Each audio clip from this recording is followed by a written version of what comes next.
এক শহরে বাস করত একটি ছোট্ট পরিবার। বাবা সুমিতবাবু একটি বেসরকারি অফিসে কাজ করেন, মা অনিতা গৃহিণী, আর তাদের ৮ বছরের ছেলে রনি। ওপর থেকে দেখলে মনে হতো খুব সুখী পরিবার, কিন্তু ভেতরে ভেতরে একটা চাপা অশান্তি দানা বাঁধছিল। সুমিতবাবু অফিস থেকে ফিরে খুব ক্লান্ত থাকতেন। বাসায় এসে হয় তিনি ল্যাপটপে কাজ করতেন, না হয় ফোনের স্ক্রিনে ডুবে থাকতেন। অনিতা সারাদিন ঘরের কাজ, রান্না আর রনির পড়াশোনা নিয়ে হিমশিম খেতেন।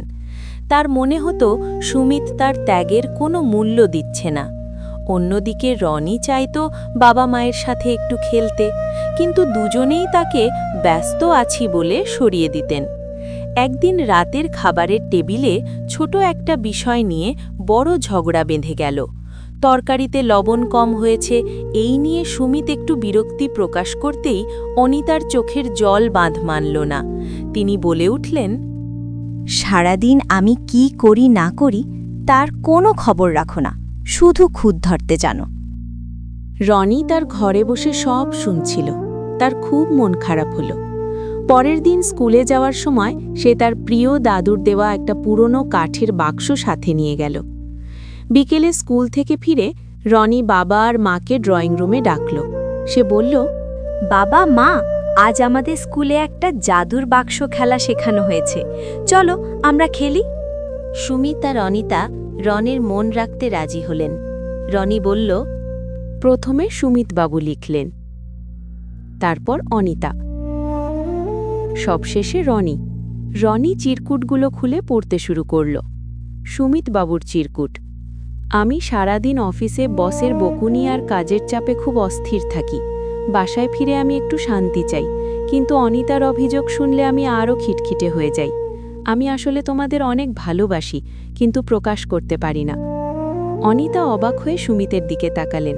তিনি জানতেন না অফিসের চাপ সুমিতকে এতটা মানসিকভাবে দুর্বল করে দেয়।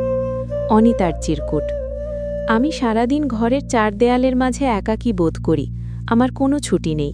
আমি চাই সুমিত অন্তত 10 মিনিট আমার সাথে বসে গল্প করুক, আমার দিনটা কেমন কাটল তা জানুক। একটু প্রশংসা পেলে আমার সব ক্লান্তি দূর হয়ে যেত। সুমিতবাবু লজ্জিত হলেন।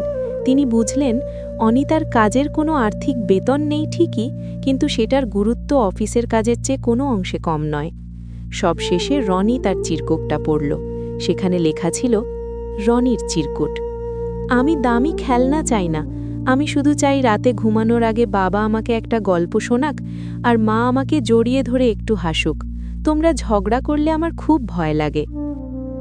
ঘরটা একদম নিস্তব্ধ হয়ে গেল। সুমিত আর অনিতা একে অপরের দিকে তাকালেন। তাদের চোখের কোণে জল। তারা বুঝতে পারলেন ছোট ছোট অভাব আর একে অপরকে সময় না দেওয়ার কারণেই সংসারে অশান্তি আসছিল। সুমিতবাবু অনিতার হাত ধরে বললেন, আমাকে মাফ করে দাও অনিতা, আমি কাল থেকে অফিসের কাজ অফিসেই রেখে আসব। তোমার দিনটার গল্প আমি রোজ শুনব। অনিতাও হেসে বললেন, আমিও আর অভিযোগ করব না, বরং আমরা একসাথে সমস্যার সমাধান করব। রনি খুশিতে দুজনকে জড়িয়ে ধরল। সেই রাত থেকে তাদের সংসারে আর কোনো বড় ঝগড়া হয়নি। তারা নিয়ম করল, প্রতিদিন অন্তত আধা ঘন্টা তারা কোনো ফোন বা ল্যাপটপ ছাড়া একে অপরের সাথে কথা বলবে। গল্পের শিক্ষা: সংসারের বড় বড় সমস্যার সমাধান আসলে খুব সহজ। একে অপরের কথা মন দিয়ে শোনা, একে অপরের শ্রমকে সম্মান করা এবং একে অপরকে গুণগত সময় কোয়ালিটি টাইম দেওয়া। ভালোবাসার প্রকাশ আর একটুখানি ধৈর্যই পারে যে কোনো সংসারকে স্বর্গে পরিণত করতে।